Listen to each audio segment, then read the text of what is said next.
Complete कर लिया था जी।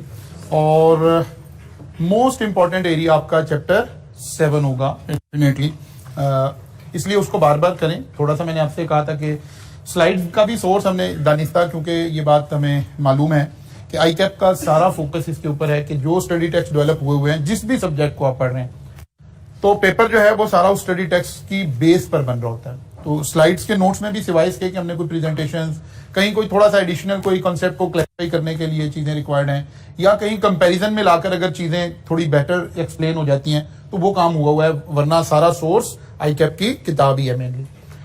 तो इसलिए आईकैप ये स्लाइड्स पढ़ने के बाद आप आईकैप की बुक को पढ़ेंगे तो वो सारे अल्फाज, वो सारी चीजें आपके हाथ से गुजरी हुई होंगी डेफिनेटली। तो उसको जरूर पढ़ें अगेन एंड अगेन अगर आप पास होने का इरादा रखते हैं। तो इस अटेम्प्ट में, जो कि बिल्कुल आसान अटेम्प्ट हैं, शुरू में जब भी कोई नया पेपर आता है तो बिल्कुल बिलो स्टैंडर्ड पेपर आ रहा होता है, तो ये बेहतरीन चांस है आपके पास इस पेपर को इसी अटेम्प्ट में क्वालिफाई करने के लिए। आगाज करते हैं जी चैप्टर 8 का। जैसे हमने चैप्टर 7 में, बल्कि पहले लेक्चर में हमने ये एक स्केच बनाना शुरू किया था कि मैनेजरियल एनालिसिस, जो कि हमारे उसूली तौर पर पहले 9 चैप्टर उसके अंदर शामिल है, और 10th चैप्टर जो है यहाँ से ऑनवर्ड अदनान साहब का एरिया शुरू हो जाता है। लेकिन हमारा आपस में एग्री हुआ है अदनान साहब का और मेरा कि 10th चैप्टर जो है वो मैं आपको टीच करूंगा, इसलिए 10 तक हमें जाना है। अदरवाइज बाय डिफॉल्ट तो मैनेजरियल एनालिसिस हमारे चैप्टर 9 तक चलता है। हमने कहा था मैनेजरियल एनालिसिस में 2 बातें पढ़नी है, internal analysis and external analysis. External analysis से रिलेट करता था चैप्टर नंबर 7, इंटरनल एनालिसिस से रिलेट करता है चैप्टर नंबर 8। इंटरनल एनालिसिस का क्या मतलब है कि हम कंपनी की स्ट्रेंथ्स का एनालिसिस कर रहे हैं। मतलब कंपनी की एचआर की स्ट्रेंथ्स क्या हो सकती हैं, टेक्नोलॉजिकल स्ट्रेंथ्स क्या हो सकती हैं, फाइनेंशियल स्ट्रेंथ्स क्या हो सकती हैं, या कोई प्रोसेसेस, बिजनेस प्रोसेसेस हमारे कोई हमें स्ट्रेंथ क्रिएट कर रहे हैं, या कोई हमारे पास पेटेंट है, कॉपीराइट है, कोई ऐसे लाइसेंस हैं जो हमारी कोई स्ट्रेंथ क्रिएट कर रहे हैं। एक्सटर्नल एनालिसिस में हमने देखा था कि हमारे बिजनेस के ऊपर कोई गवर्नमेंट की पॉलिसीज के क्या असरात आ सकते हैं, कोई कस्टमर की रिक्वायरमेंट के क्या असरात आ सकते हैं, कोई सप्लायर के अंदर चेंज आई है तो हमारे बिजनेस पर उसका क्या इम्पैक्ट हो सकता है। मसलन जैसे अभी ये इंपोर्ट वगैरह बैन हुई तो बहुत सारी कंपनीज के जो सप्लायर हैं वो अब अपनी रिस्पॉन्सिबिलिटी पूरी नहीं कर पाएंगे। मैकडोनल्ड्स को अपनी फ्राइज जो है वो लोकल फ्राइज में कन्वर्ट करनी पड़ गई बिकॉज उसके सप्लायर के साथ प्रॉब्लम आ गया। और बेतहाशा एक लंबी लिस्ट हो सकती है जहां सप्लायर्स की पॉलिसीज की वजह से हमारा एक्सटर्नल एनालिसिस हमारे ऊपर इंपैक्ट कर रहा है। इकोनॉमिक कंडीशंस हो सकती हैं, राइवल्स हो सकते हैं, हमने देखना क्या है फेवरेबल इनमें से हमारे बिजनेस के लिए, क्या है अनफेवरेबल क्या है। फिर हमने कहा चलें, ये तो था कि कंटेंट क्या है, अगर हम इसमें मॉडल्स के नाम रखकर चलें तो इंटरनल एनालिसिस के अंदर हमने क्या पढ़ना है और एक्सटर्नल के अंदर capabilities, BCG matrix, value chain और एथिक्स। ये 4 मॉडल, इसका मतलब है अब हम इस चैप्टर के अंदर कहीं इनका बराह रास्त एज ए मॉडल जिक्र आ रहा होगा और कुछ चीजें हम अदरवाइज लेकर चल रहे होंगे। एक्सटर्नल के अंदर हमने पेस्टल एनालिसिस, पोर्टर 5 फोर्सेस और शॉर्ट एनालिसिस और इस तरह की चीजें हमने ऑलरेडी पढ़ ली हुई हैं। तो फेवरेबल अगर कोई हालात है तो हमने देखना है कि करंट कोई बात फेवरेबल है या फ्यूचर में कोई बात फेवरेबल हो जाएगी। हो सकता है कोई पॉलिसी, कोई इंटरनल इशू, कोई एक्सटर्नल इशू हमें करंटली बेनिफिट दे रहा हो लेकिन फ्यूचर में बेनिफिट ना दे रहा हो। जैसे अगर हम फॉर द टाइम बिंग देखें तो गवर्नमेंट ने ये कहकर इंपोर्ट्स पर बैन लगाया है कि ये 2 से 3 महीने के लिए पाबंदी है। अगर थोड़े रिजर्व की हालात बेहतर हो जाएगा, थोड़े फाइनेंशियल हालात बेहतर हो जाएंगे तो फिर हम इसको विड्रॉ कर लेंगे, दोबारा इंपोर्ट अलाउ हो जाएगी। इसका मतलब है अगर वो लोग जिन्हें इंपोर्ट पर बैन लगने से बेनिफिट मिल रहा है तो उनके पास ये प्रेजेंट बेनिफिट है, शॉर्ट टर्म बेनिफिट है, इसको जितना वो मेटीरियलाइज कर सकते हैं उतना उन्हें कर लेना चाहिए, ठीक है ना। फिर अनफेवरेबल की बात करें तो जिन कंपनीज के ऊपर इंपोर्ट पे बैन लगने की वजह से अनफेवरेबल हालात क्रिएट हुए हैं उनके लिए प्रेजेंट अनफेवरेबल हालात क्रिएट हुए हैं, ठीक है ना। फ्यूचर में वो भी एक्सपेक्ट कर रहे होंगे कि यार नहीं, फ्यूचर में हालात बेहतर हो जाएंगे, फ्यूचर में चीजें ठीक हो जाएंगी। और जाहिर है किसी एक इंडस्ट्री के लिए हालात मुश्किल हो रहे हैं, अनफेवरेबल हो रहे हैं, तो यकीनन जब हम इसको लोकल इंडस्ट्री के शू में जाके बात करेंगे तो ये सारे फेवरेबल हालात कहलाएंगे, ठीक है ना। मसलन ये तो पहले ही, इससे पहले ये काम हो गया जब इंपोर्ट पर हमने एक हो सकता है कि ड्यूटीज लगाकर हम इंपोर्ट को डिस्करेज कर दें, चीजों को महंगा कर दिया जाए और लोग फिर वो चीजें ना परचेज कर रहे हो। एक तरीका ये हो सकता है। एक तरीका होता है कि नहीं, आप बैन ही लगा दें, जैसे इस वक्त करंटली हम कर रहे हैं कि चीजों के ऊपर बैन लग गया। लेकिन इससे पहले भी हमने एक बड़ा मेजर स्विच किया लास्ट गवर्नमेंट के दरमियान में। हमने इंपोर्टेड चीजों की कुछ कैटेगरीज के अंदर तो हमने इंपोर्ट ड्यूटीज इतनी ज्यादा लगाई कि वो चीजें वायबल नहीं रही और वो आना बंद हो गई। मसलन चीज उसमें से एक अहम फैक्टर है, इंपोर्टेड चीज आना बंद हो गई। अच्छा, हम मिल्क के दुनिया में मतलब टॉप 10 कंट्रीज के अंदर हमारा शुमार होता है मिल्क प्रोड्यूसर्स में, और हम सारी चीज इंपोर्ट कर रहे थे, जो कि ऑब्वियसली गलत हो रहा था। पिछली गवर्नमेंट ने उसके ऊपर ड्यूटीज बढ़ाई, इंपोर्ट बैन नहीं हुई, डिस्करेज हो गई। लोकल सारी इंडस्ट्री को पता चला कि नहीं यार, चीज की कंजम्पशन तो अब हमारे मुल्क में है, पिज्जा शॉप्स उसी तरह खुल गई हैं, बाकी बेतहाशा हो गया है, तो डिमांड मौजूद है, सप्लाई थोड़ी कर्टेल हुई है, तो लोकल इंडस्ट्री को फौरन से मौका नजर आया। पहले 1-2 ब्रांड काम कर रहे थे, अब अगर आप गौर करेंगे और इंडस्ट्री को आप देख रहे होंगे तो ये जो मिल्क शॉप आपकी कंट्री में बनी हुई ना जगह जगह, इनमें से जो बेहतर थोड़े से अच्छे ब्रांड थे, इवन उन्होंने अपनी चीज लॉन्च कर दी है, बिकॉज अपॉर्चुनिटी क्रिएट हो गई है। एक बैन होने से या इंपोर्ट ड्यूटी बढ़ने से तो किसी एक सेक्टर के लिए बड़ा शदीद थ्रेट क्रिएट हो गया। ऐसी पिज्जा चेन जो इंपोर्टेड चीज यूज कर रही थी, उन्हें अपने फ्लेवर को इंटेक्ट रखने में प्रॉब्लम आई, और कस्टमर एक कंसिस्टेंट फ्लेवर रिक्वायर कर रहा होता है। आज भी अभी हम उसी तरफ चलेंगे। उन्हें एक शदीद झटका लगा, 2 तरफ से झटका लगा। एक तो उनका बिजनेस मॉडल चेंज हुआ, एक जो उनकी रिकॉग्निशन थी, जो उनका ब्रांड का वो था, वो सारा एट स्टेक चला गया। लेकिन साइमल्टेनियसली किसी दूसरे बिजनेस को उसका बेनिफिट मिल रहा है कि आपको ये चांस मिल गया। बहुत सारे लोकल ब्रांड्स हमारे अब नजर आ रहे हैं आपको चीज के अंदर, मतलब बिल्कुल छोटे छोटे ब्रांड्स ने भी अपनी चीज लॉन्च कर दी है, बिकॉज डिमांड अवेलेबल थी। और बैन होने के बाद तो ये इससे भी ज्यादा बेहतर हो जाएंगे हालात। तो एक्चुअली हमें ऐसे ही देखना पड़ेगा कि कोई एक चीज किसी एक बिजनेस के लिए बेहतर हो रही होगी तो दूसरे बिजनेस के लिए नुकसानदेह हो रही होगी। इसी सारे कॉन्टेक्स्ट के अंदर आपको याद होगा मैंने लेक्चर 1 में ये कहा था कि इस स्लाइड पर हमारा होल सिलेबस लिखा हुआ है और हमने इसके गिर्द घूमते रहना है। बस सारा जो मेरे वाला एरिया है मैनेजरियल एनालिसिस, वो सारा ये सारा काम हमने करना है। तो अब आते हैं जनाब, इसी में हमें नजर आ रहा था कैपेबिलिटीज इंटरनल एनालिसिस में। तो चैप्टर 8 का आगाज यहीं से हो रहा है, meaning of strategic capabilities. Strategic capability means ability of entity to perform and prosper by which strategic objective to achieve strategic objective. वो कहते हैं स्ट्रेटेजिक एबिलिटी का मतलब क्या है कि हम एंटिटी को परफॉर्म ऐसे करें कि हमारी एंटिटी प्रॉस्पर करे, तरक्की करे, या इसी को बेटर वे में अगर हम एक्सप्लेन करें तो it can also be described as the ability of organization to use its core competencies to create competitive advantage। यानी कैपेबिलिटी का क्या मतलब हुआ कि हमारी ऑर्गेनाइजेशन की कोर कंपिटेंसीज क्या हैं, उनको एनालाइज, उनको इफेक्टिवली यूटिलाइज करके हम कंपेटिटिव एडवांटेज क्या ले सकते हैं, इसको हम कह रहे हैं, ये क्या है, capability. Ability of an organization to use its core competencies to create competitive advantage। और competitive advantage हम इससे पहले भी डिफाइन कर चुके हैं कि competitive advantage का क्या मतलब है, या हमारी क्वालिटी बेहतर है या हमारी कॉस्ट बेहतर है। वो कहते हैं कि हर ऑर्गेनाइजेशन की कोई कोर कंपिटेंसीज होंगी। कोई भी बिजनेस है तो वो देखेगा कि यार मेरी कोर कंपिटेंसीज क्या है, मैं उसके जरिए से कैसे कंपेटिटिव एडवांटेज क्रिएट कर रहा हूं या कर सकता हूं। जब ये एनालिसिस हम कर रहे होंगे तो हम क्या कर रहे होंगे, कैपेबिलिटीज का एनालिसिस कर रहे होंगे। We have describe the environment of an entity and how an entity can succeed by exploiting opportunities and dealing with the threat. यानी शॉर्ट एनालिसिस। शॉर्ट एनालिसिस में हमने यही देखा था कि जो अपॉर्चुनिटीज हैं और जो थ्रेट हैं, हमने इसके अंदर से अपनी जगह कैसे बनानी है। Competitive advantage come from successful management of resources. वो कहते हैं कंपेटिटिव एडवांटेज कैसे होगा कि जब आप अपने रिसोर्सेज को मैक्सिमम यूटिलाइज कर रहे होंगे, इफेक्टिवली यूटिलाइज कर रहे होंगे, एफिशिएंटली यूटिलाइज कर रहे होंगे, फिर आप क्या कर रहे होंगे, फिर आप कंपेटिटिव एडवांटेज क्रिएट कर रहे होंगे कि यार अब हमारा कंपटीटर जो है वो हमें कंपीट नहीं कर पाएगा। आप अपने कस्टमर को एक्स्ट्रा सर्विस प्रोवाइड कर रहे होंगे, अपनी कोर कंपिटेंसीज के जरिए से खेल रहे होंगे।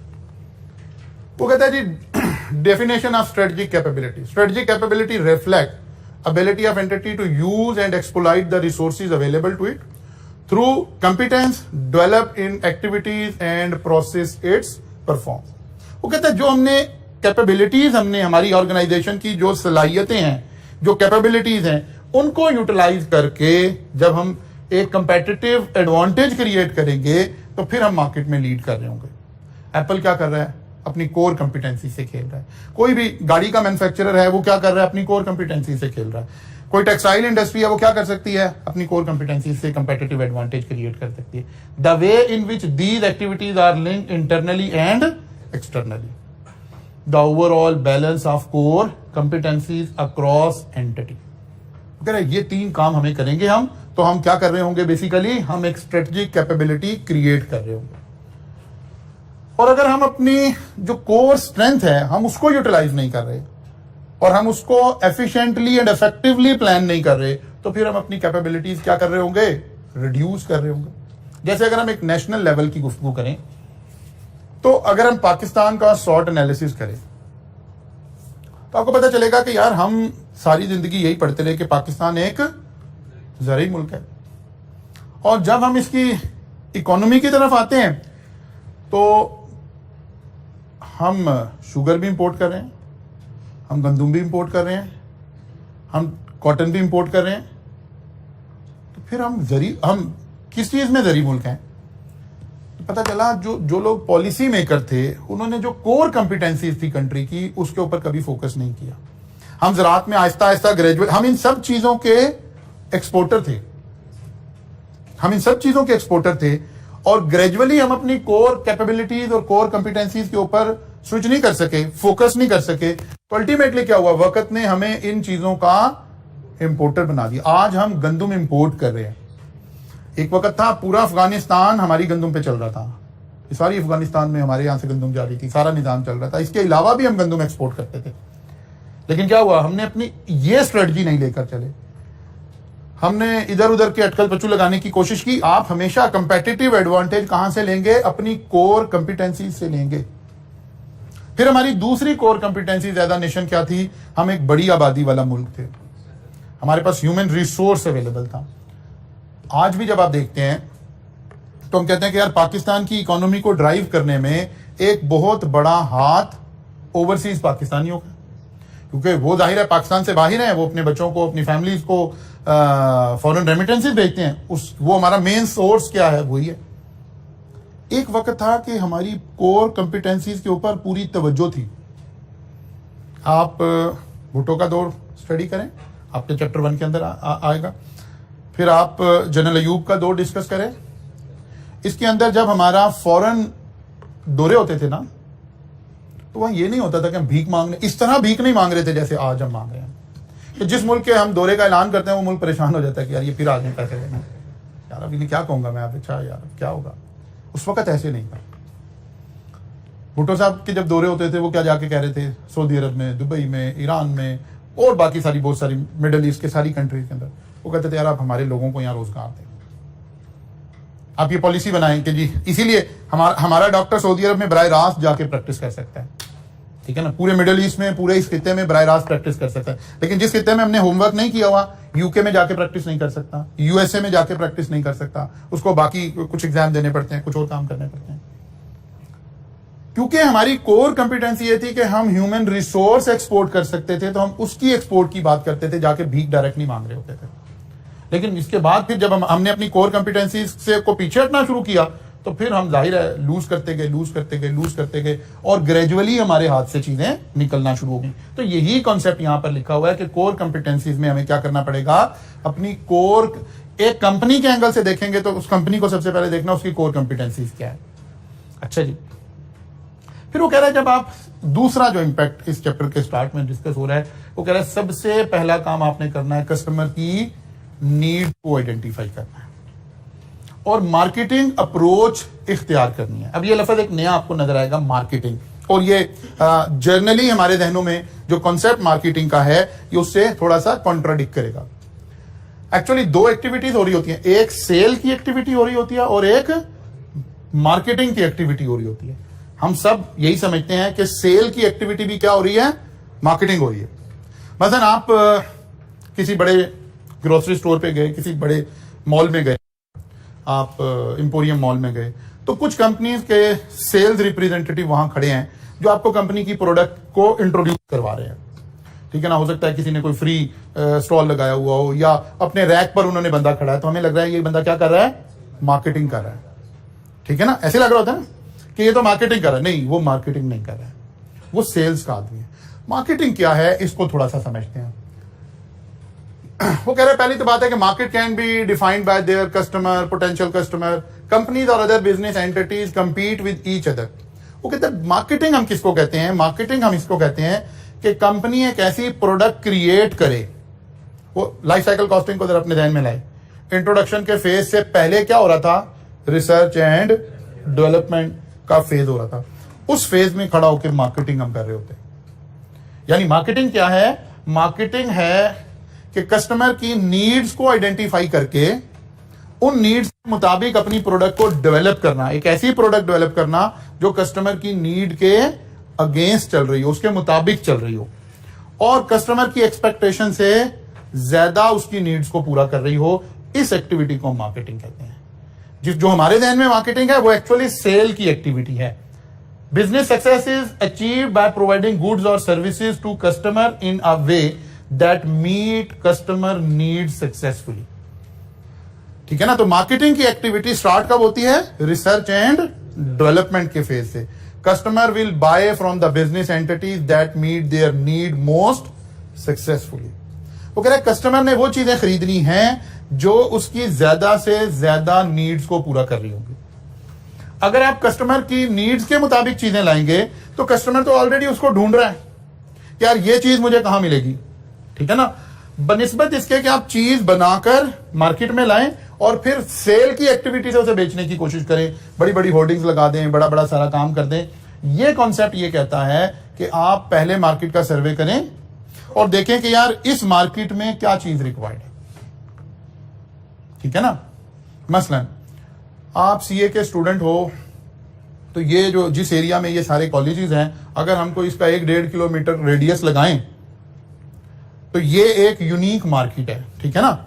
इसका कोई 1.5 किलोमीटर का एक सर्कल हाईलाइट कर लेते हैं ऐसे। अब इस 1.5 किलोमीटर में उधर जाएंगे तो ये तो आ जाएगी पंजाब यूनिवर्सिटी। इसका मतलब है ये वाला एक सर्कल लाहौर की एक डिफरेंट मार्केट है। अब ये कॉन्सेप्ट ये कह रहा है कि इस मार्केट का सर्वे करके यहां पर मौजूद मतलब हमारा टारगेट इस वक्त कौन है? सीए स्टूडेंट्स हैं। मार्केटिंग का कॉन्सेप्ट क्या कहता है कि इस मार्केट का सर्वे किया जाए और यहां कस्टमर की नीड्स ढूंढी जाए कि कस्टमर की वो कौन सी नीड है जिसमें कहीं गैप एग्जिस्ट करता है।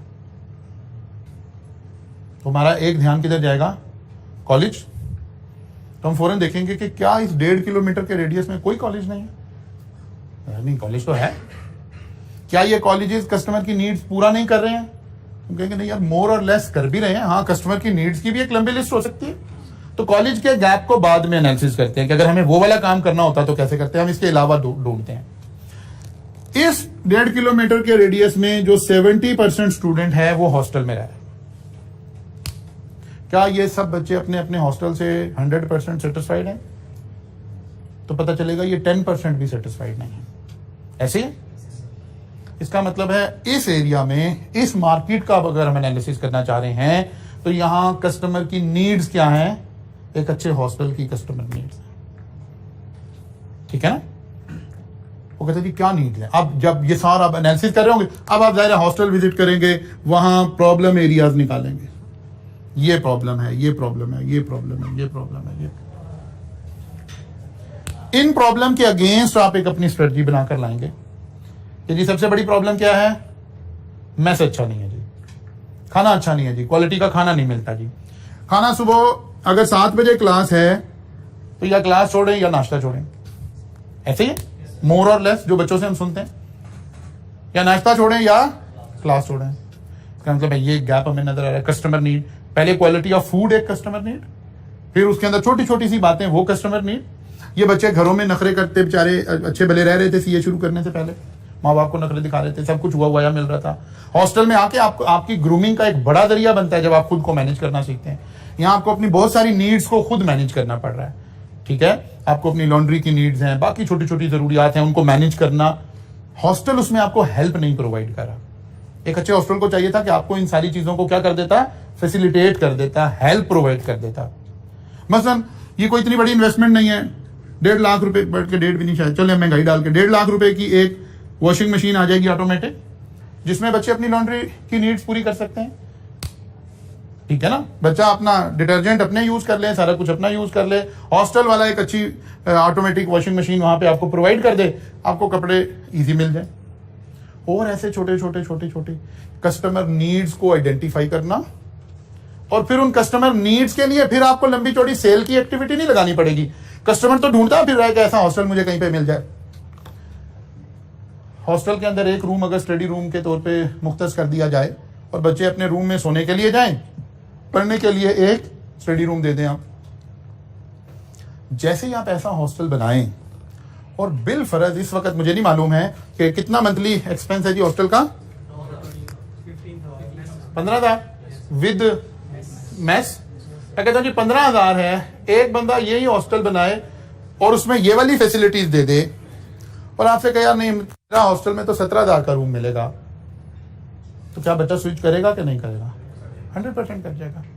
ये कॉन्सेप्ट यही क्या है, क्या किसी भी गुड्स और सर्विसेज में कस्टमर की नीड्स को फोकस करके देखें कि इस वक्त मार्केट कहां खड़ी है, और मैं जो प्रोडक्ट लेकर आ रहा हूं क्या मैं बिल्कुल नॉर्मल मार्केट की एक आम प्रोडक्ट लेकर मार्केट में आने लगा हूं? तो फिर आपको सेल एक्टिविटी बहुत हैवी चाहिए होगी, फिर आपको अपनी एडवर्टीजमेंट, फिर बाकी सारे मामला वो बड़े हैवी चाहिए होंगे। इसकी निस्बत आप देखें कि कहां कस्टमर की नीड पूरी नहीं हो रही है और हम उसको बेटर वे से पूरा कर दें, तो फिर ये वाली अप्रोच से आप अपने कस्टमर को अपनी तरफ अटैक कर लेंगे। एक तरीका ये डिस्कस हुआ किताब में।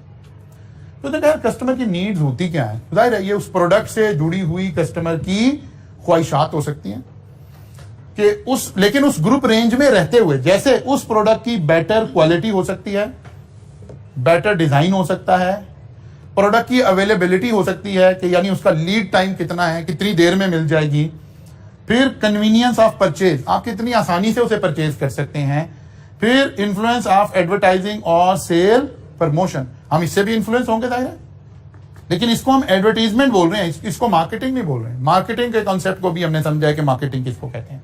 वो कहते हैं कस्टमर अपनी जरूरियात को फोकस करता है, उसके अगेंस्ट चीजें खरीदता है। मतलब आपने गाड़ी खरीदनी है बिलफर्ज, तो गाड़ियों के ऊपर हमारे मुल्क के अंदर 2-2, 2.5, 3-3 डिपेंडिंग ऑन द कार के कौन सी आप परचेज करने जा रहे हैं, उसमें ऑन चल रहा है। तो एक अहम बात है कि अवेलेबिलिटी, किसी शख्स को वट एवर जो उसका बजट है उसको गाड़ी खरीदनी है, उसके नीड्स में से एक नीड यह कि आज जहन बना के यार गाड़ी खरीदनी है, एक तो जाहिर है महंगाई की वजह से उसे गाड़ी के बजट को मैनेज करना मुश्किल हो रहा है।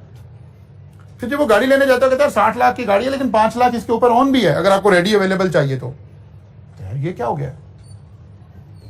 अब अगर कोई कंपनी सिर्फ अपना डिलीवरी टाइम बेहतर करेगी तो भी उसे मार्केट में एज मिलना शुरू हो जाएगा।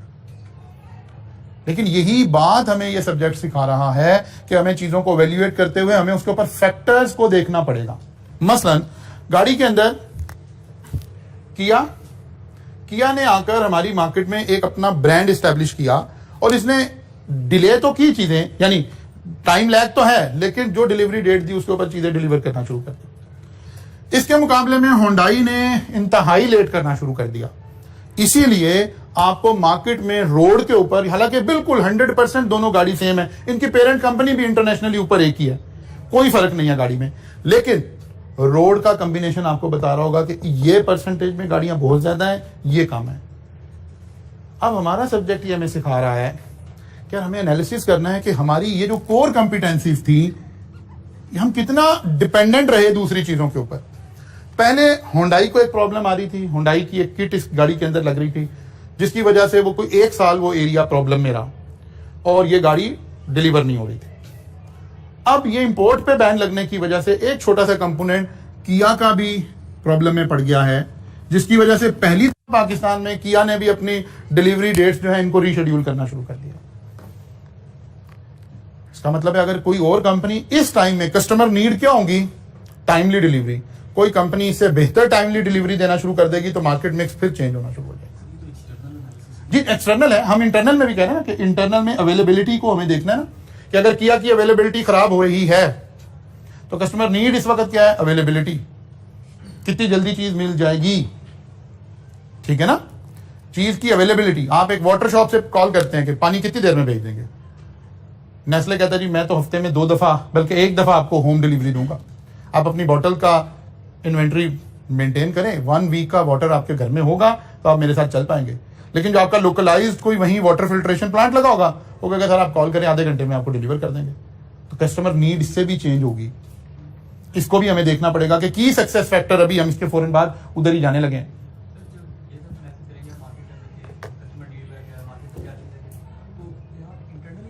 जी इंटरनली अभी मैं लिंक करने लगा हूं इसको, एक बात और वो सिखाने लगा, फिर उसके बाद आने लगे इसी का लिंक क्रिएट होने लगा। फिर इसने किताब में यहाँ ना टाइप ऑफ कस्टमर को 3 कैटेगरीज में डिवाइड कर लिया। एक का नाम उसने कंज्यूमर रख दिया, दूसरे का नाम उसने इंडस्ट्रियल और कमर्शियल कस्टमर रख दिया, तीसरे का नाम उसने कह दिया कि जो गवर्नमेंट एजेंसीज हैं वो वाला कस्टमर है। यानी बिजनेस में उसने कहा कि जनरली हमारा कस्टमर इन 3 कैटेगरी में। कंज्यूमर कस्टमर हम किसको कह रहे हैं? जो एंड यूजर है, जो चीज परचेज करता है तो उसको कंज्यूम कर देता है, ठीक है ना, वो एंड यूजर है इस प्रोडक्ट का। जैसे बहुत सारी चीजों के आप सब एंड यूजर हैं। इंडस्ट्रियल और कमर्शियल क्या है? वो वही चीज खरीद रहा है लेकिन वो उसको कहीं मैन्युफैक्चरिंग में इस्तेमाल करेगा, वो उसके लिए रॉ मटेरियल बनेगा, ठीक है। तो इन दो लोगों की नीड अलग अलग हो गई हैं। यहां जो नीचे ये 2 लाइनें लिखी हुई हैं इसमें यही सिखाया जाता है आपको कि ये जो कंज्यूमर है ना, ये जो एंड यूजर कंज्यूमर है, आप इसकी राय को इन्फ्लुएंस कर सकते हैं। किसे? सेल की एक्टिविटी से, एडवर्टीजमेंट की एक्टिविटी से, फैशन चला के, स्टेटस सिंबल बना के आप इसकी राय को थोड़ा सा क्या कर सकते हैं? इन्फ्लुएंस कर सकते हैं। लेकिन जो लोग इंडस्ट्री में बैठे होंगे ना, वो इन्फ्लुएंस नहीं होंगे इन बातों से, क्योंकि उन्होंने तो as a raw material use करना है आपकी प्रोडक्ट को और अपनी प्रोडक्ट के ऊपर अपना नेम टैग लगाकर उन्होंने सेल करना है। वो किससे इन्फ्लुएंस होंगे? क्वालिटी से, टाइमली डिलीवरी से, आपकी कंपनी के आप एज अ सप्लायर जब वो आपको वैल्यूएट करेंगे, वो सबसे ज्यादा किस पे फोकस करेंगे कि कितना रिलायबल सप्लायर है मेरा, ये मुझे चीजें देता भी रहेगा कि नहीं। वो खाली प्राइस बल्कि बाद दफा आपको रिवर्स रिएक्ट कर रही होगी। मसलन मैं कोई एक रॉ मटेरियल परचेज कर रहा हूं इंडस्ट्री में बैठा हुआ और मैं इस वक्त खरीद रहा हूं 55 रुपीज पर केजी। आपने मुझे कोटेशन दी कि जी हम आपको ये 50 रुपीज पर केजी दे देंगे, तो मैं इस बात से फौरन इन्फ्लुएंस नहीं हुआ। मैंने देखना है कि यार ये बंदा रिलायबल कितना है।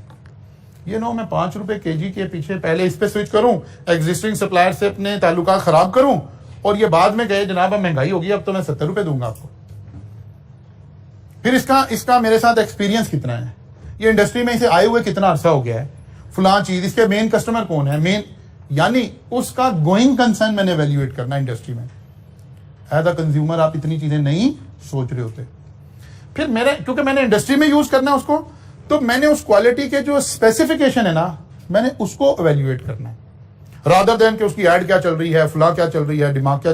मैं इस पे नहीं, मेरे पास तो लैब होगी, मेरे पास तो उन चीजों का जो टेक्निकल एनालिसिस है वो इसके पास तो नहीं होगा। मतलब आप लोग घरों में फ्राइज बनाते हैं, आप हमेशा कहते हैं कि फ्राइज जो है ना वैसे नहीं बन रहे जी जैसे बाजार में मिल रहे हैं। आपने मार्केट से पोटैटो परचेज किए, अब किसी भी शेफ की रेसिपी देखी, कोई अटकल पच्चू लगाए, जो मर्जी कर ले आप, अब वो वाले फ्राइज नहीं बना सकते। वाई? क्योंकि ये पोटैटो वो नहीं है, रेसिपी का मसला नहीं है। जब एक पोटैटो परचेज कर रहा है, मसलन लेज वाले, कोक वाले पोटैटो परचेज करने लगे हैं, कोई भी ब्रांड परचेज करना है, वो सबसे पोटैटो का सबसे पहले लैब एनालिसिस करेगा। इसमें 2 लेवल उसने चेक करने हैं, स्टार्च का लेवल क्या है, मॉइस्चर का लेवल क्या है। दीज 2 थिंग्स विल डिफाइन कि प्रोडक्ट की क्वालिटी क्या आने वाली है। अब होम कंज्यूमर को तो कुछ पता नहीं है। पहले हम ये सारी चीजें इंपोर्ट कर रहे थे। अच्छा, हमारे यहाँ लोकली ये पोटैटोज कास्ट होना शुरू हो गए थे कुछ 10 साल 15 साल पहले से, लेकिन हम उसे मार्केट नहीं कर पाए। लोग यहां से ये पोटैटो हो रहा है, कहीं दुबई में किसी भी दूसरी जगह कंट्री में प्लांट लगा हुआ है, वहां से इसकी फ्राइज बनाते हैं, फिर पाकिस्तान में वापस आ जाते हैं। लैम वेस्टर्न आ गया जी, फ्लो आ गया, ये जो अच्छे ब्रांड थे। हॉलैंड से आई जी। अच्छा, सबसे पहले ये हॉलैंड ने शुरू किया, हॉलैंड में मतलब ये प्रोडक्ट तैयार होती थी। आज भी दुनिया के बेस्ट फ्राइज हॉलैंड के कहलाएंगे। लेकिन अब क्या हुआ, सारा कुछ बैन लग गया। कुछ अरसे से आपको लोकल ब्रांड नजर आ रहे थे, लाइक ओपा फ्राइज और समथिंग लाइक दिस। अब आप देखें एक लंबी लिस्ट बन गई इन सारों की। इंडस्ट्री में जब मैं फ्राइज बनाने बैठा हूं तो मैं आपकी एडवर्टीजमेंट से मुतासिर नहीं हो रहा, मैं अपनी इस लैब की रिपोर्ट से, इसके स्पेक्स से मैं कहूंगा यार आप हमें देने पोटैटोज, हम लैब में टेस्ट कर लेते हैं आपका स्टार्च लेवल, मॉइस्चर लेवल, उसके बाद बताएंगे खरीदने कि नहीं खरीदने। तो इन दोनों कस्टमर को जो इन्फ्लुएंस करने का तरीका है वो दोनों सूरतों में क्या है, अलग अलग है। उधर आप शहर में बड़ी बड़ी होर्डिंग्स लगा दें और फौरन देखें कि यार इस वक्त मीडिया पे, सोशल मीडिया पे कौन सा अच्छा मॉडल है, किसकी बात से हम इन्फ्लुएंस कर सकते हैं, किस मॉडल को लॉन्च करेंगे अपनी एड में तो क्या इंप्रेशन क्रिएट होगा, वो सब उस तरह से कंज्यूमर बिहेव कर रहा है। और ये कंज्यूमर ये बिल्कुल किसी और तरह से कर रहा है। और ये वाला कंज्यूमर, यहां आपके गवर्नमेंट में ताल्लुकात कैसे हैं, मतलब इसमें ज्यादातर गवर्नमेंट की अपनी एजेंसी, पाक आर्मी और इस तरह के सारे लोग हैं। वहां देखना पड़ेगा आपकी रिलेशन क्या है, पीआर क्या है उनको। इसका मतलब है इन 3 कस्टमर को अट्रैक्ट करने के लिए हमें अलग अलग स्ट्रेटजीज रिक्वायर्ड होंगी, देखेंगे। लेकिन वो टेक्निकल से ज्यादा बात समझ आ, कुछ सब्जेक्ट इशारों से पढ़ाए जा सकते हैं, ठीक है ना। तो वहां स्ट्रेटजीज अलग होंगी। अच्छा जी, अब इसके ऊपर एक मार्केटिंग मिक्स आ गया कि अच्छा यार फिर किस तरह से फोकस करेंगे। तो marketing approach is to identify customer needs and try to meet customer need more successfully than competitor. इसके लिए हमारे पास एक 4P मार्केटिंग स्ट्रेटजी है, जिसको हम 4Ps के नाम से याद करते हैं। किताब में आपको लिखी हुई नजर आएगी। वो कहता है भाई 4 चीजों के ऊपर लोगों का, कस्टमर का, इन 4 के मिक्स से कस्टमर डिसाइड कर रहा है। उनमें से पहली चीज क्या है? प्रोडक्ट। प्रोडक्ट में कस्टमर क्या देखता है? Refer to design feature of the product and product quality. यहां प्रोडक्ट, जब कस्टमर 4 चीजों को वेटेज देकर डिसीजन लेता है, उसमें से प्रोडक्ट में सबसे पहली बात आ गई कि वो इटसेल्फ प्रोडक्ट को देखता है। अच्छा जी, प्रोडक्ट में क्या देखता है? उसके डिजाइन फीचर, उसकी क्वालिटी, ये चीजें देखता है। क्या फीचर है, क्या क्वालिटी है, शॉर्ट या long lead time. Lead time का क्या मतलब होता है? जितनी देर में आपको वो चीज अवेलेबल हो जाएगी।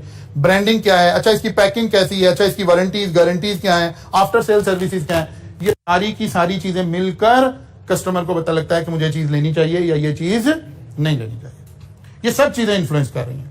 मतलब आप मोबाइल लेने गए हैं तो आप फीचर्स के ऊपर बहुत आपका फोकस होगा, डिजाइन क्या है, क्वालिटी क्या है। अच्छा जी, वारंटी इसकी कैसे मिलेगी, कहाँ क्लेम होगी जी। अच्छा जी, इसकी लोकल वारंटी क्लेम नहीं होगी जी। मतलब आप आईफोन ले रहे हैं तो कहते हैं लोकल तो वारंटी कोई अवेलेबल नहीं है। वो कहते हैं जी हमने तो ऑफिशियली यहाँ लॉन्च ही नहीं किया हुआ। आप कंप्यूटर लेने जाते हैं, बहुत सारे कंप्यूटर, वो कहते हैं जी इंटरनेशनल वारंटी है। इंटरनेशनल वारंटी का मतलब यह है कि वारंटी पाकिस्तान में क्लेम नहीं हो रही है। तो पता चलेगा उस वारंटी को क्लेम जब करना पड़ गया तो उतनी आपकी कॉस्ट आ जाएगी, उस वारंटी का कोई बहुत ज्यादा इफेक्टिव आपको बेनिफिट नहीं होने वाला। तो कस्टमर इन सारी चीजों को देख रहा होगा। एक एंगल प्रोडक्ट को देख रहा होगा, दूसरा एंगल प्राइस को देख रहा होगा। Refer to the selling price of the product. Pricing strategy, अब कंपनी यहां कैसे इन्फ्लुएंस करेगी? प्राइसिंग स्ट्रेटजी से, अलाउंसेस से, पेमेंट टर्म से, कि जनाब आप ये चीज खरीद लें, हमें पेमेंट इंस्टॉलमेंट में दे दें, फुला कर दे। फिर वो अपने कोई स्ट्रेटेजिक अलायंस बनाएगी। आप देखते हैं, आप अभी स्टूडेंट हैं, शायद आपको देखने का इत्तेफाक कम होता होगा, जब आप क्रेडिट कार्ड और डेबिट कार्ड यूज कर रहे होते हैं तो इनके साथ मिलकर, वीजा के साथ और उसके साथ मिलकर लोग, कंपनीज क्या करती हैं, जब क्रेडिट कार्ड का बिल आ रहा होता है तो आपको वहां वाउचर्स और बाकी चीजें आ रही होती हैं कि यार आप इस कंपनी के कार्ड के साथ हमारी चीज खरीद लें, आपको इंटरेस्ट भी नहीं, 0 इंटरेस्ट के ऊपर 6 महीने और साल की आपको इंस्टॉलमेंट मिल रही है। तो ये सारी बातें आ गई। फिर आ गया जनाब प्लेस। प्लेस से क्या मुराद है? Refer to the way in which the customer obtain the product और सर्विस। आउटलेट्स, कहां बिकेगी, कहां से मिलेगी, यानी सप्लाई चेन चैनल्स क्या होंगे, ऑनलाइन मिल जाएगी कि नहीं मिल जाएगी, मेरे रेडीली कहीं अवेलेबल है कि नहीं है, अच्छा मेरी ट्रांसपोर्टेशन कॉस्ट कैसे आएगी, और इस तरह की सारी चीजों को कस्टमर देख रहा होगा। जैसे जैसे कोविड के बाद पोस्ट कोविड जो एरा है, इससे पहले हम ऑनलाइन परचेजिंग में इतना ज्यादा इन्वॉल्व नहीं थे, लोग हेजिटेट कर रहे थे। लेकिन अब उसके बाद एकदम से मिक्स चेंज हुआ, हर ब्रांड ने, हर चीज ने ऑनलाइन शुरू कर दिया। तो बहुत सारा कस्टमर है वो समझता है, बहुत सारी चीजों के बारे में समझता है कि यार अब इसमें हमें जाने की जरूरत नहीं है, मुझे घर ही डिलीवर हो जाएगी। तो ये सारी बातें भी कस्टमर इसको भी देख रहा होगा। Product, price, place, and the last one is promotion. एक कस्टमर है जो अट्रैक्ट ही कब होता है? Refer to the way in which the product is advertise and promoted. Marketing नहीं, मार्केटिंग तो इससे बहुत पहले का फीचर है जिसको हम पढ़ रहे हैं। वो कहता है यार कुछ कस्टमर है जिसको आपने प्रमोशन के जरिए ये ट्रैक करना है कि उसे ये लगे कि ये बड़ी फैशन में प्रोडक्ट है, या ये बड़ी लेटेस्ट प्रोडक्ट आई है, या ये बड़ी अच्छी प्राइस पर मिल रही है। तो इसमें आपकी एडवर्टाइजिंग कैंपेन बड़ा मैटर करेगी, प्रमोशनल चैनल्स बड़े मैटर करेंगे, और डिस्काउंटिंग स्ट्रेटजी बड़ी मैटर करेगी कि कस्टमर को ये फील आए कि अच्छा यार ये तो प्रोडक्ट अब बड़ी मुझे लो प्राइस पे मिल रहा है। ये सारी चीजों से मिलकर कस्टमर ने अपना जहन बनाना है और फिर आपने उसको अप्रोच करना है।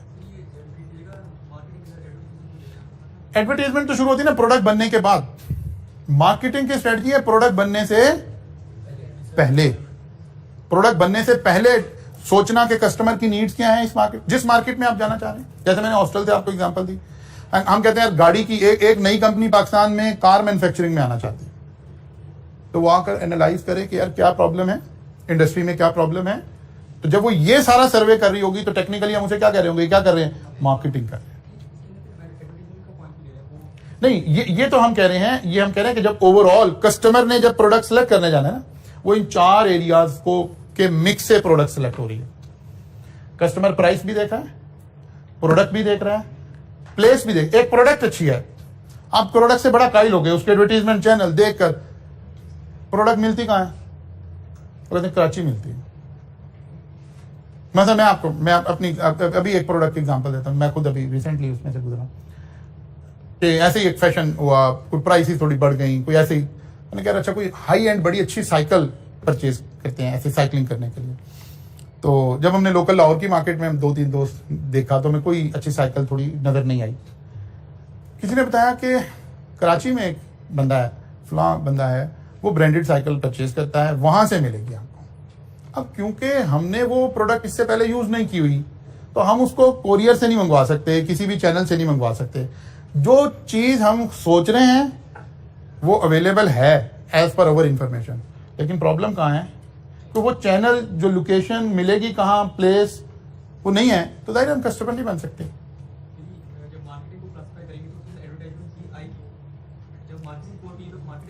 जी, उसमें एडवर्टाइजिंग आएगी ना, बाद में एडवर्टाइजिंग कैसे करेंगे?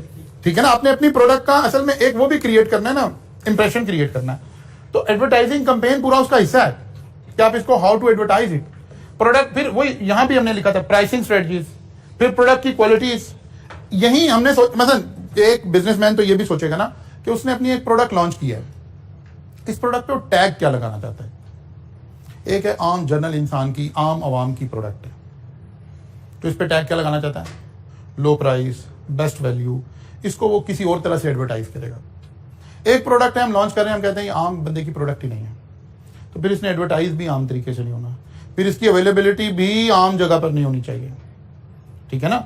ब्रांड शॉप्स क्या है, उन्होंने लाहौर में जगह ढूंढ रखी है, फला एरिया है कि ये ब्रांड्स का एरिया है, यहां से मिलेगी। अगर वो चौक यतीम खाने में और इचरा में मिलनी शुरू हो जाएगी तो उस चीज का जनाजा निकल जाएगा, फिर उसे कोई नहीं खरीदेगा, बिकॉज उसका कस्टमर कुछ और सोच के आया हुआ है।